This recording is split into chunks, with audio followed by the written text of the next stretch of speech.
لا تنسى الاشتراك في القناة لتصلك فيديوهاتنا اليومية. أي فريق، لكن فريق يوفنتوس بالراس والتغطية الدفاعية. 38 سنة في عمره جيدي بوفون مرة ثانية، كرة بالراس والتغطية من الجاني والتسديدة بابا جول. يا سلام على هذا الجول، يا سلام على الطاير مثل ما جاء التسديدة من أروع ما يكون. يا سلام عليك، اعتقد باريخا هو الذي سجل الهدف الاول لصالح فريق اشبيليا على الطاير من اول كرة واول لقطة مرتدة من دفاع فريق يوفنتوس تورينو. نعم، المدافع نيكولاس باريخا الارجنتيني سددها مثل الكبار، مثل ما جاءت هكذا على الطاير.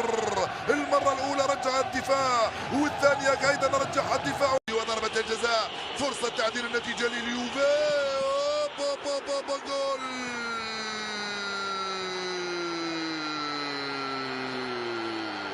كاد ينقذها سيرجيو ريكو، هدف التعديل لفريق يوفنتوس تورينو في الوقت بدل الضائع من عمر الشوط.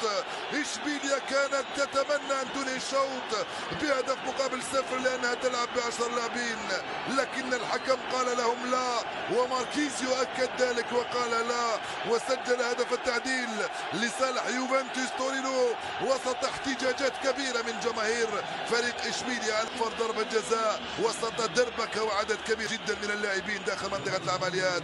ماركيزيو سددها، ريكورد تم معها. 16 سنة على هذا المستوى، يعني من مواليد 2000 دخل في مباراة في اليوفي. التسديدة جول جول فعلها بونوتشي وسقط سامباولي. جول ثاني ليوفنتوس ب7 أرواح في وقت كنت أتحدث عن صغير اسمه مواسبيوتيكين من مواليد 2000 هنا في عقر دياره أمام جماهيره بهدفين مقابل هدف واحد. وانطلاقة من مانزوكيتش على الجهة اليسرى، راح مانزوكيتش يطلبها الصغير كين مانزوكيتش جول.